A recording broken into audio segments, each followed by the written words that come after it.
তো hello' friends, কি খবৰ তোমালোকৰ? আশা কৰোঁ সকলোৱে ভালে আছা।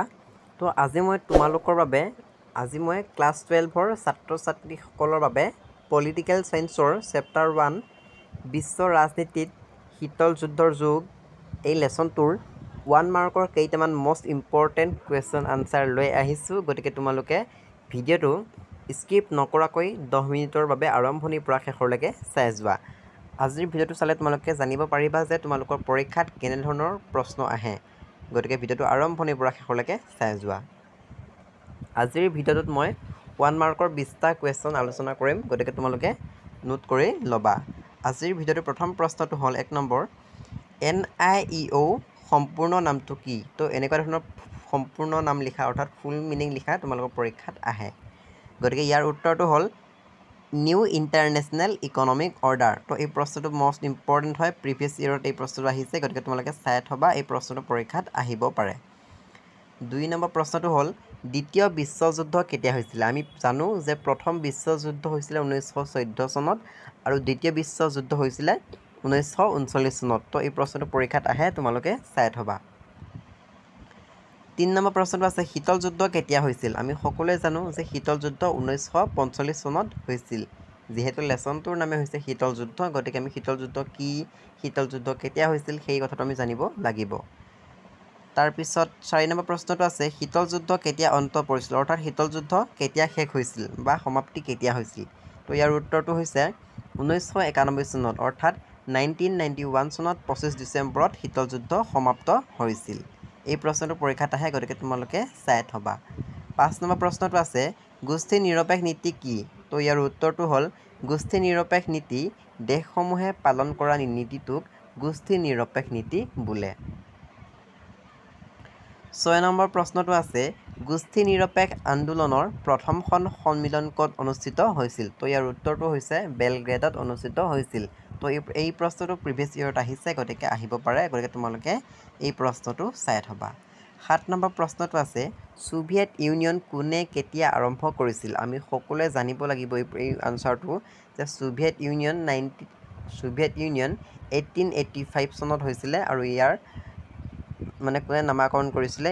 ইয়াৰ আৰম্ভ কৰিছিলে মিখাইল গৰ্বাচেভে আৰম্ভ কৰিছিলে। তো এই প্ৰশ্নটো পৰীক্ষাত আহিব। শীতল যুদ্ধৰ যুগত 2 বৃহৎ শক্তি গোষ্ঠীৰ বাহিৰেও সৃষ্টি হোৱা তৃতীয় গোষ্ঠীটোৰ নাম কি? তো এই প্ৰশ্নটো পৰীক্ষাত আহে।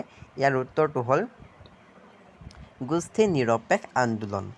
9 নম্বৰ প্ৰশ্নটো আছে পূব মিত্ৰ গোষ্ঠীৰ কোনে নেতৃত্ব বহন কৰিছিল? তো ইয়াৰ উত্তৰটো হৈছে ছোভিয়েট ইউনিয়নে নেতৃত্ব বহন কৰিছিল।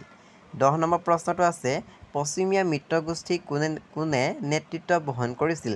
তো ইয়াৰ উত্তৰটো হৈছে আমেৰিকা যুক্তৰাষ্ট্ৰই নেতৃত্ব বহন কৰিছিল। 11 নম্বৰ প্ৰশ্নটো আছে পূব মিত্ৰ গোষ্ঠীয়ে সম্পাদন কৰা চুক্তিখনৰ নাম কি? তো ইয়াৰ উত্তৰটো হৈছে ৱাৰছা চুক্তি বা ৱাৰছা চুক্তি। 12 নম্বৰ প্ৰশ্নটো হ'ল পশ্চিমীয়া মিত্ৰগোষ্ঠীয়ে গঠন কৰা সংগঠনটোৰ নাম কি? তো উত্তৰটো হৈছে নেটো, NATO। গতিকে এই প্ৰশ্নটো চাই থ'বা। আৰু SEATO সম্পূৰ্ণ নামটো কি? ইয়াৰ ফুল মিনিংটো হৈছে south east Asian treaty organisation. তো এই প্ৰশ্নটো পৰীক্ষাত আহে, ফাইনেল পৰীক্ষাত। গতিকে তোমালোকে চেটৰ সম্পূৰ্ণ নামটো চাই থ'বা। তাৰপিছত এইটো এটা আহে CENTO সম্পূৰ্ণ নামটো কি? তো ইয়াৰ উত্তৰটো হৈছে দ্য চেণ্ট্ৰেল ট্ৰিটি অৰ্গেনাইজেশ্যন। এই প্ৰশ্নটো বহুত দৰকাৰী হয়। 15 নম্বৰ প্ৰশ্নটো আছে কেতিয়া কিউবাৰ মিখাইল সংকট সংঘটিত হৈছিল? তো ইয়াৰ উত্তৰটো হ'ল 1962। গতিকে 1962 চনত হৈছিলে কিউবাৰ মিখাইল সংকট সংঘটিত হৈছিল। এই প্ৰশ্নটো পৰীক্ষাত আহি থাকে। তাৰপিছত 16 নম্বৰ প্ৰশ্নটো হ'ল LDCৰ সম্পূৰ্ণ নামটো কি? ইয়াৰ উত্তৰটো হ'ল লিষ্ট ডেভেলপড কাউণ্ট্ৰিজ। তো এই প্ৰশ্নটো জানিব লাগিব আমি। 17 নম্বৰ প্ৰশ্নটো আছে LTBTৰ সম্পূৰ্ণ নামটো কি? উত্তৰটো হৈছে limited test Ben treaty. 18 number প্ৰশ্নটো আছে বিশ্ব বৃহৎ শান্তি আন্দোলনটোৱে কাক বুজায়? তো ইয়াৰ উত্তৰটো হৈছে গোষ্ঠী নিৰপেক্ষ আন্দোলনক বুজায়। 19 নম্বৰ প্ৰশ্নটো আছে নেটৰ সদস্য ৰাষ্ট্ৰৰ নাম লিখা। তো নেটৰ সদস্য ৰাষ্ট্ৰবোৰ কি কি হ'ব পাৰে? বেলজিয়াম আৰু কানাডা আৰু বিভিন্ন ধৰণৰ আছে, তোমালোকে কিতাপত চাই ল'বা। মই 2খনৰ নাম লিখিছোঁ।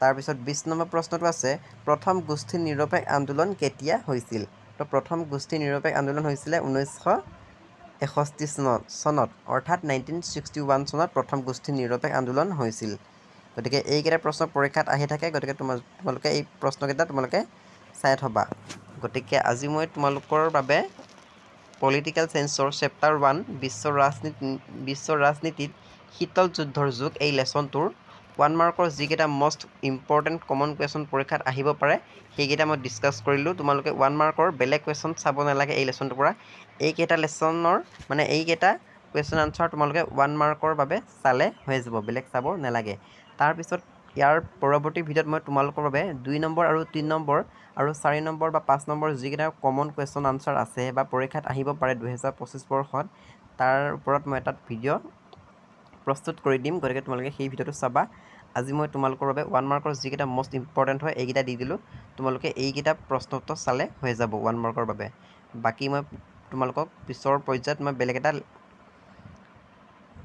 পাৰ্ট বা বেলেগ এটা ভিডিঅ'ত মই দিম যিকেইটা মষ্ট ইম্পৰ্টেণ্ট হ'ব 2 মাৰ্ক আৰু 3 মাৰ্কৰ বাবে পৰীক্ষাত আহিব গতিকে তোমালোকে এই চেনেলটোৰ লগত জড়িত হৈ থাকিবা মই লাহে লাহে তোমালোকক আৰু বিভিন্ন সাবজেক্টৰ মই ভিডিঅ' দিবলৈ চেষ্টা কৰিম যিসকলে এতিয়ালৈকে আমাৰ ইউটিউব চেনেলটো ছাবস্ক্ৰাইব কৰা নাই ছাবস্ক্ৰাইব কৰি ল'বা আৰু তোমালোকে বন্ধু বান্ধৱীৰ লগত শ্বেয়াৰ কৰি দিবা আৰু তোমালোকে লাইক কৰিবা ভিডিঅ'সমূহ আৰু তোমালোকে কমেণ্ট কৰি জনাবা যে তোমালোকক কিহৰ ভিডিঅ'ৰ প্ৰয়োজন হৈছে সেই কথাটো তোমালোকে কমেণ্ট কৰি জনালেহে মই তোমালোকৰ বাবে ভিডিঅ' আগবঢ়াব পাৰিম গতিকে যদিহে ভিডিঅ'টো চাই ভাল লাগিছে চেনেলটো ছাবস্ক্ৰাইব কৰি দিয়া আৰু লাইক কমেণ্ট কৰিবলৈ নেপাহৰিবা আৰু যিসকলে এতিয়ালৈকে আমাৰ হোৱাটছআপ গ্ৰুপত জইন হোৱা নাই মই কমেণ্ট বক্সত হোৱাটছআপ গ্ৰুপৰ লিংকটো দিম জইন হৈ ল'ব পাৰিবা তো আজিলৈ ইমানেই পৰৱৰ্তীত আৰু এটা আকৰ্ষণীয় ভিডিঅ'ৰ মাজেৰে লগ পাম আজিলৈ ইমানেই ধন্যবাদ